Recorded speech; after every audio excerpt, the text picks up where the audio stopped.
Hoje eu vou falar um pouquinho sobre o caminho do meio, cobrança social e competição.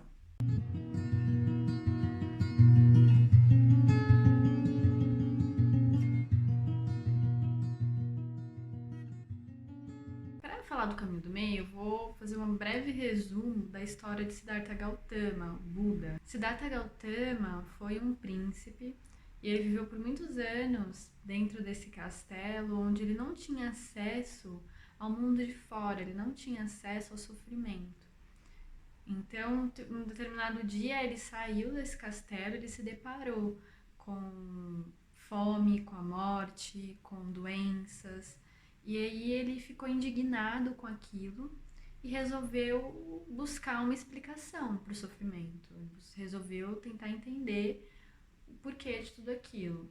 E aí ele abriu mão do castelo dele e foi para o mundo buscar essas respostas. E para isso existiam vários caminhos espirituais, e ele resolveu seguir um caminho espiritual para se desenvolver, para buscar a autocompreensão. E em uma desses caminhos espirituais que ele resolveu seguir, era uma doutrina onde eles acreditavam que eles tinham que abrir mão de todos os prazeres da matéria, da carne. Então ele não poderia comer, né, adequadamente, ele tinha que fazer jejum ou comer comidas sem sabor, né, abrindo mão do sabor do alimento. Não tinha nenhum tipo de prazer, né, na carne. Ele tinha que eliminar toda a percepção da carne para daí se conectar com o sutil, com o espiritual.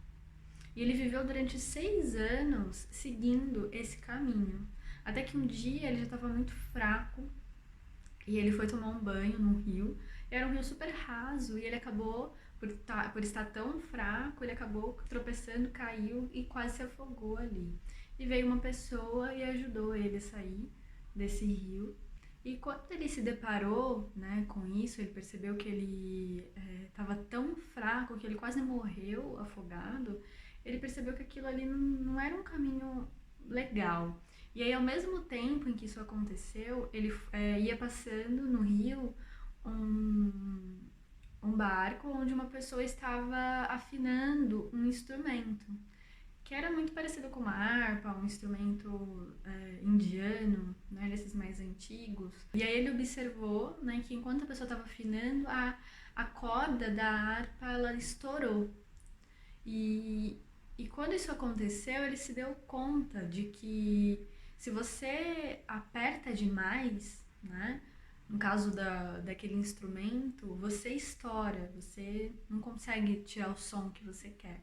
E se você não afina, não deixa numa força exata, você também não tira dela o som ideal, o som equilibrado, né? Então, foi daí que veio esse termo, o caminho do meio, que você precisa chegar no equilíbrio. Você não pode nem no extremo de apertar demais e nem deixar folgado demais. E é a mesma coisa se dá para a questão da espiritualidade. Você não pode só viver no espiritual e também você não pode só viver no material. Né? Você tem que buscar um caminho, o caminho do meio, um caminho que seja equilibrado.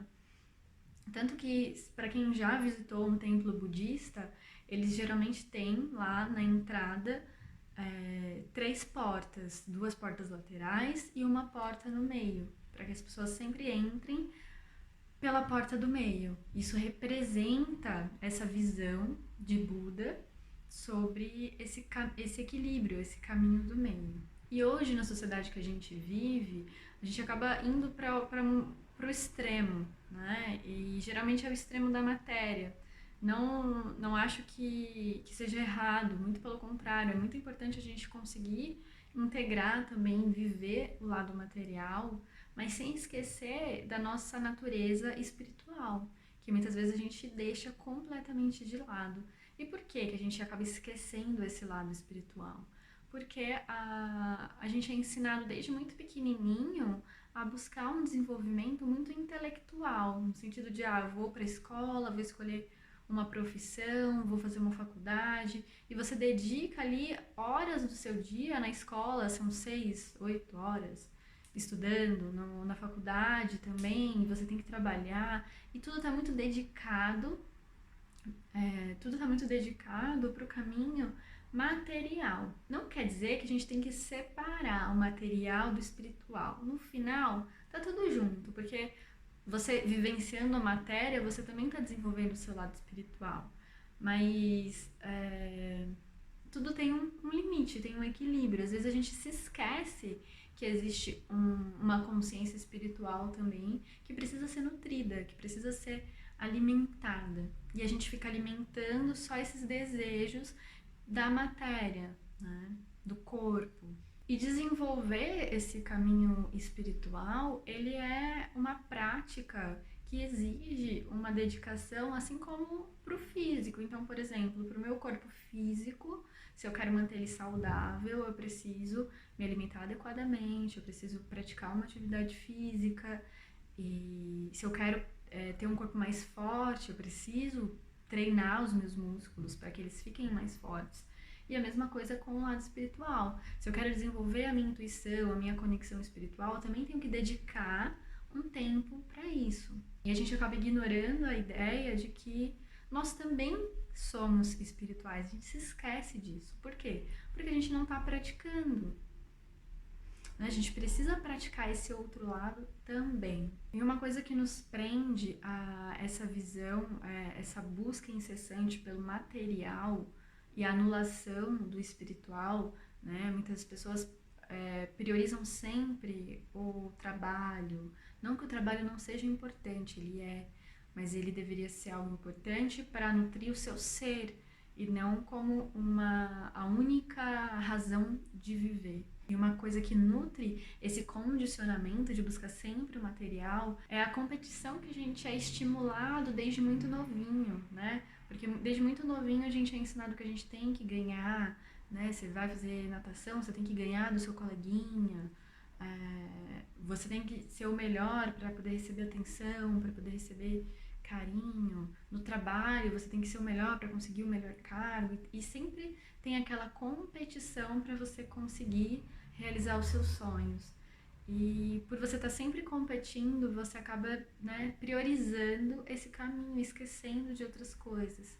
Então, na minha visão, a gente tem que sair dessa energia da competição e perceber que tá todo mundo no mesmo barco, todo mundo seguindo o mesmo caminho, tá todo mundo buscando a mesma coisa e ninguém tem que ser melhor do que ninguém. Isso não quer dizer que você tem que estacionar e parar de buscar o seu crescimento. Só que é diferente eu buscar o meu crescimento através da competição e buscar o meu crescimento porque eu quero evoluir, porque eu quero cada dia me tornar uma versão melhor de mim mesmo. Então a gente precisa ficar sempre atento. Será que eu estou competindo? E a minha sugestão nesse caso é que a gente busque ser mais cooperativo ao invés de competir. Vou dar um exemplo aqui do meu trabalho. Hoje eu trabalho como terapeuta e eu ministro cursos e com certeza existem muitos outros terapeutas, muitos outros instrutores de cursos por aí. E se eu entro numa energia de competição, eu estou diminuindo a minha potência.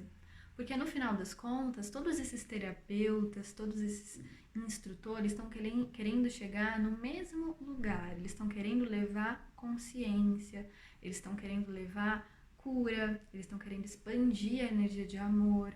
Então, os outros terapeutas, os outros instrutores, eles não estão competindo comigo, eles estão no mesmo propósito que eu. Então, se você é um médico e você está ajudando pessoas, levando cura para as pessoas através da sua medicina, você não pode competir com outros médicos. Você tem que perceber que outros médicos eles estão contribuindo para a saúde do todo. E é essa a sua missão. Quando você se conecta com a sua missão, você sabe o propósito daquilo que você está fazendo, você não precisa mais competir com pessoas que estão fazendo o mesmo que você. Então a gente precisa exercitar no nosso dia a dia a expansão da consciência para se desconectar dessa energia de competição e se conectar mais com a energia de cooperação. E para isso você precisa se conectar com um propósito maior nas suas ações. Então, se eu quero melhorar o meu corpo, eu não quero melhorar o meu corpo para que eu ganhe de alguém ou para que eu seja melhor fisicamente, mais bonita do que alguém. Eu quero melhorar o meu corpo para que eu me sinta bem nele, para que eu me sinta saudável, para que eu encontre a minha melhor versão. Porque sempre que você se compara com alguém, que você está competindo com alguém, você tá muito próximo de uma frustração, né? Que não é bom nem para você e nem para o outro, porque se para um ganhar, o outro tem que perder. Se você entra na competição, alguém tem que perder. E a vida ela não é uma competição, a vida é um processo de evolução. E a melhor maneira de evoluir é evoluindo a si mesmo, se comparando com você mesmo. Então, o que eu consegui melhorar? Né? Esse é o caminho. Então, esse vídeo foi para trazer essa reflexão, para que a gente possa perceber o que está faltando para eu encontrar a conexão com o meu equilíbrio, né? Porque eu vejo muitas pessoas que falam, eu quero me desenvolver espiritualmente, mas elas não dedicam tempo, elas não investem em autoconhecimento, elas preferem comprar coisas do que investir no lado sutil. Então, se você está ainda resistindo, né, de investir tempo ou até às vezes dinheiro mesmo para uma prática, para alguma coisa que vai te conectar com o seu lado sutil, você, né, não adianta falar que é difícil. Você não tá seguindo o caminho para aquilo. Não adianta eu querer ficar malhado, definido, se eu não me alimento bem, se eu não vou pra academia, né? A gente ainda nesse plano aqui, eu desconheço uma fórmula mágica que vai te fazer alcançar esse resultado sem uma prática, sem que realmente você dedique ali algum tipo de esforço. E o mesmo vale para o caminho espiritual.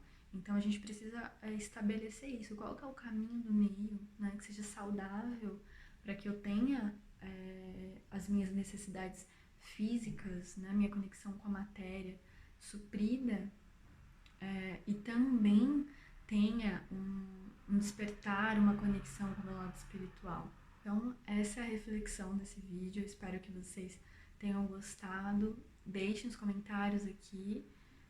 Se tiver alguma dúvida também. Se quiserem dar sugestões para outros vídeos. É isso, gente. Gratidão.